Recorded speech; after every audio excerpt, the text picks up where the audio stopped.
Today, I want to tell you the story of two retirement plans. One failed miserably and the other was an incredible success. And the situation is identical. Same amount of money, same retirement date, same amount from Social Security. But one small change made all the difference in the success or the failure of their plan. So today, I'm going to walk through what that change is using real life market data and real life financial planning software to model the failure of the first and to model the success of the second.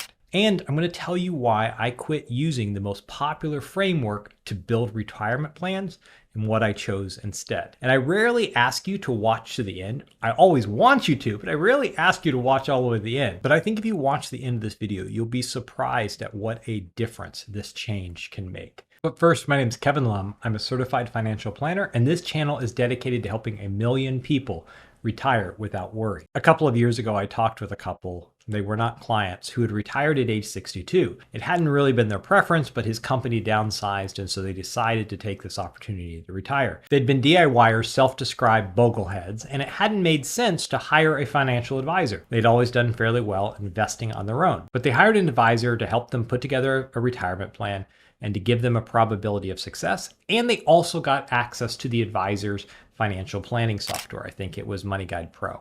And so they retired. But the market began to crash almost immediately, and then it crashed some more.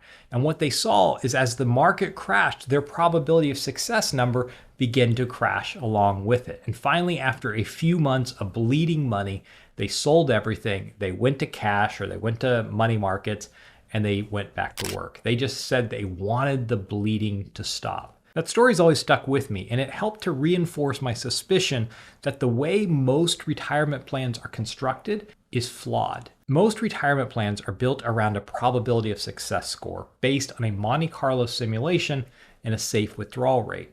But the more I dug into it, I realized that these models are incredibly binary. They don't allow for adjustments in spending. A Monte Carlo score is simply pass-fail. If you need $100,000 a year to live, and you can only pull out $99,000 in a year, that's marked as a fail. Now, in reality, in real life, if you have $99,000 and you need 100, you'll just cut your spending just a bit.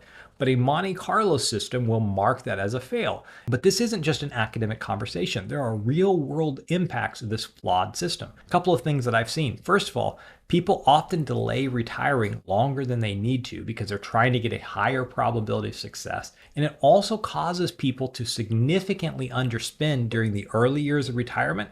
And then they have a massive amount of money later in life when they don't need it. And then worst of all, or just as bad as the others, it causes people to be overly anxious about their retirement when they don't need to be. So it's this nagging suspicion and this distrust of the current way of putting together retirement plans that eventually led me to stop relying on the Monte Carlo score.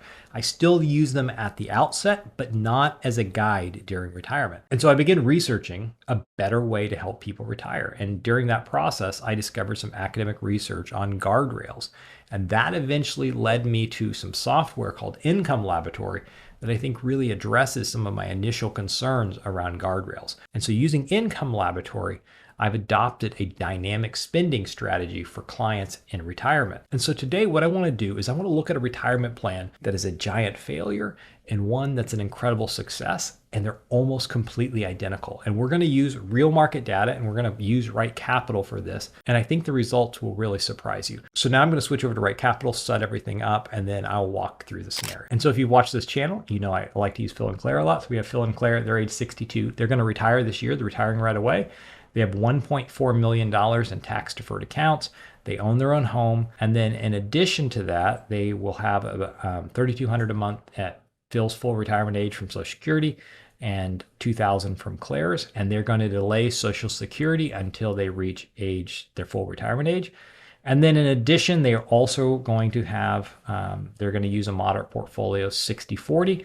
And they want to spend about $8,000 a month. And with those numbers, Phil and Claire have a 78% probability of success. They wished it was a bit higher, but they feel comfortable with those numbers stepping into retirement, partially because they just can't work another day. So now what I want to do is I want to look at real market data. The first is going to be from February of 2020 through the COVID crash, and then also look at the crash in 2022. And so I want to look at the first scenario using a probability of success as a framework or as a guide. And the second scenario, I want to use a dynamic income strategy, and I want to show you how different these two retirement plans are. I should say I got this idea of showing a tale of two bear markets from another financial advisor who had done something like this on a call I was on, and I thought this is a brilliant way to illustrate these two different ways of approaching retirement. So here we are. We have a 60-40 portfolio in honor of the Bogleheads. I have 60% VTI and 40% BND. It's probably not as optimized. It probably should have a third fund in there, the 3 fund. But anyway, so they got 60-40, and they retire, Phil and Claire retire in March of 2020.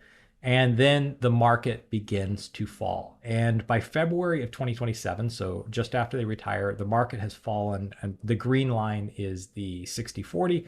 The blue line is the S&P 500. So the market's fallen by about 6.5%. And so, Phil and Claire log into their software and they're like, how are we doing? How's everything going? And so now it's dropped from a 78% probability of success to a 68% probability of success. They're beginning to regret their decision to retire and wondering if they can get their jobs back. And now things have continued to decline. So now here we are in March 9th of 2020. So, a little over a month since they retired, or not quite even a month since they retired, and the market is down 10%. They're really starting to get nervous. This thing is not ending, and you've got all the people talking about the world falling apart and COVID and just all the chaos, right? So they're really nervous. And so they log back into their software and they see that now they have a 63% probability of success. They're starting to feel even more nervous. And then, as you know, the market continues to fall. And basically the bottom of the market was about 18, almost 19% for a 60-40 portfolio. The S&P was down a bit more. They log back in, and now they see they have a 46% probability of success. This plan has failed. It is less than 50%. They are calling their boss and they are begging for their jobs back, right? And you can just imagine the anxiety that they are feeling as they just retired. They're relying on their income. They've had this plan put together. They had their score put together, and right, you could have gone even higher. Even if they started with a 90% probability of success, it's very possible they're still going to see a similar slide. So maybe they're in the 50s now, but they're still freaking out. So that's the one way to approach retirement planning. But I want to look at a second way they could have prepared for that, and that's using guardrails, or in our case, we use Income Laboratory. So this is a screenshot from Income Lab. I use the exact same data, same ages, same retirement age, same portfolio, same Social Security. So I try to keep things as similar as possible. And so as you see, as they retire, they've got 1.4 million. The spending capacity, so basically Income Lab says you have a certain spending capacity, and their spending capacity is about $9,300 a month gross. So before taxes, they can spend about $9,300 a month. But the important thing to notice is that they have about almost $400,000 of leeway. So if the market begins to drop when they retire, if it drops by about $400,000, they're going to have to decrease their spending. But what I love is that they know what that number is. And so they can ask themselves before they make the decision to retire, look, if we go through a $400,000 market drawdown, can we live on $8,800 a month? And if the answer is no, then maybe they delay retiring. But in their situation, they said, you know what, we can do this. We can live on $8,800 a month. So they decide to go ahead and retire. But instead of retiring into the COVID crash, this time they retire into the crash in 2022. Now, the crash in 2022 was really unique because, bond prices were collapsing at the exact same time as the S&P 500 was. And this is the only time in my lifetime, and maybe ever in history, that the bond market and the S&P have been down at the exact same time, or down significantly. Like, it's very often they'll be down together, but not to this extent. And so, you see basically the S&P 500 and the bond market moving in tandem. So you got a 60-40, and then you've also got the S&P 500. So they retire in January 1st. They're super excited. January 1st, 2022, COVID's beginning to recover. Things are beginning to look up. They retire. And then the market crashes. And by March 14th of 2022, they're down by about 10%. So very similar to the previous situation. So here they are. Now that $1.4 million portfolio is 1.2, a little under 1.3, but they're still within inside that their guardrails. So they're still okay. They don't need to adjust spending. Well, then By June of that year, it's dropped by almost 19%. And they're feeling a bit nervous. And so they log back into their software, and now they have 1.3 million or 1.1 million, but they're still inside the guardrails. And this is using real market data. Right? This is a real situation. And the market continues to fall, and it ends up falling about 21% from the beginning to the end before it begins to go back up. So they're down 21%, but they're still fine. And they end up, the portfolio value starts at 1.4 million. It ends up dropping by about $300,000. And they end up at the end, before the market goes back up, with 1.1 million. And they never had to adjust their spending during the entire market drawdown. And so as you can see, if you were using a probability of success and you retired in the COVID crash, you're freaking out. There's tons of anxiety.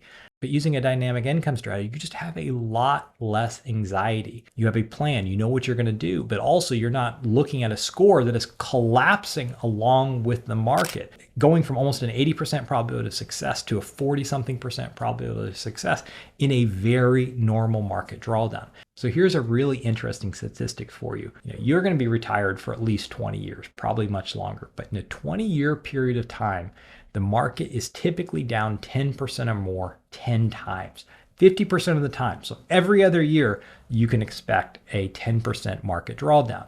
But the market is down 20% of the time once every 6 years. So if you retired for 24 years, you can expect this situation, almost identical to what I just walked you through, to happen maybe 4 or 5 times during your retirement. And if you have a probability of success based retirement plan, you are going to freak out and you're going to feel a lot of anxiety. But using a dynamic income strategy, you just have a lot more confidence sitting through those market downturns, right? There's almost no adjustments typically need to be made during the first 10% or 20%. And then even if it does breach, in this scenario, 25%, you have a plan. You know where you need to cut your spending level to. Hopefully this was a helpful scenario to you. I'd be interested in your comments. You can leave them below. Let me know what you think. And if you are looking for a financial advisor, I would be honored if you would consider working with me. There is a link in the description below, and you can find out a bit more information about how you can work with us. And finally, I have a video I made maybe 8 to 12 months ago on my investment philosophy and how I approach investing. And I think you might find that interesting. So you can watch that now.